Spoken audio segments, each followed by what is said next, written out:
لقد ابتليت الأمة المحمدية على مر العصور بالكثير من الخارجين عن جادة الصواب، الذين حرفوا دين الله وفسروا النصوص الشرعية على هواهم، فأوقعوا بعض ضعاف الأفهام في المهالك والضلال، زاعمين أن لهم المقدرة على الاجتهاد واستنباط الأحكام.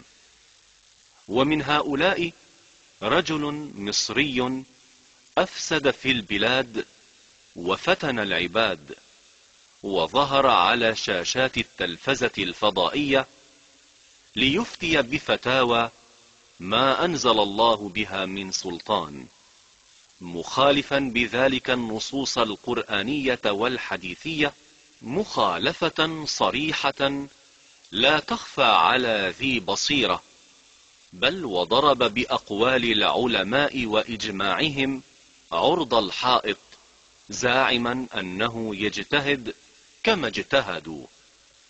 ولكن الله تعالى قيض لهذا الدين من يدفع عنه شبه المضلين الذين يشوهون الحقائق على ضعاف العقول والأفهام.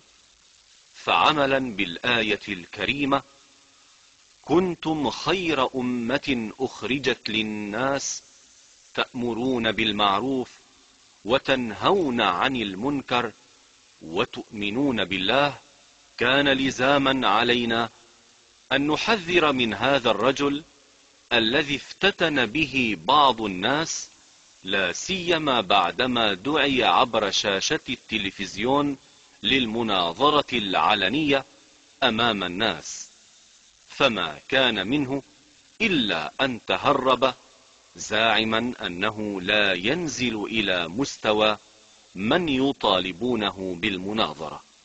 ومن جملة ضلالات هذا الشيخ المصري أنه حرم زيارة قبور الصالحين والتبرك بآثارهم، وذلك في كتابه المسمى العبادة في الإسلام صفحة 142، حيث قال ما نصه: والتبرك بآثار الصالحين بقبورهم بعد مماتهم هما أوسع أبواب الشرك بالله. وهذا تكفير لمئات الملايين من المسلمين الذين يزورون القبور ويتبركون بقبر رسول الله صلى الله عليه وسلم على مر العصور، وتكفير للصحابي الجليل بلال الحبشي مؤذن رسول الله صلى الله عليه وسلم، الذي قصد قبر النبي لزيارته وجعل يبكي عنده ويمرغ وجهه عليه. روى ذلك السمهودي في وفاء الوفا، وإسناده جيد. وكلامه فيه تكفير لسيدنا أبي أيوب الأنصاري الذي ثبت عنه زيارته قبر النبي صلى الله عليه وسلم ووضعه وجهه على القبر، والحديث رواه أحمد والطبراني وصححه الحاكم.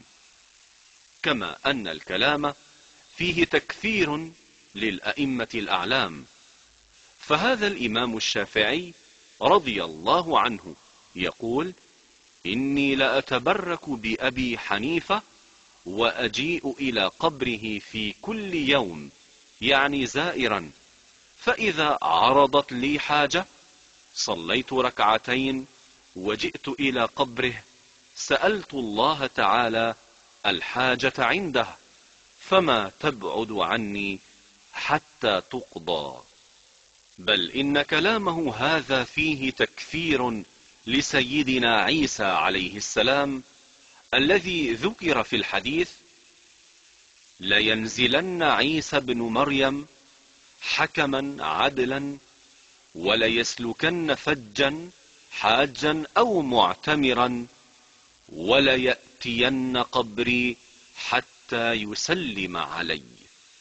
وقد قال عليه الصلاة والسلام: زوروا القبور فإنها تذكركم الموت، رواه البيهقي في السنن. وعلى هذا أجمع العلماء من السلف إلى عصرنا هذا، ولم يخالف في ذلك إلا ابن تيمية ومن تبعه في معتقده الفاسد. ثم تلقف الوهابية هذه الضلالة فراحوا ينشرونها، فلذلك كفروا المسلمين في مشارق الأرض ومغاربها.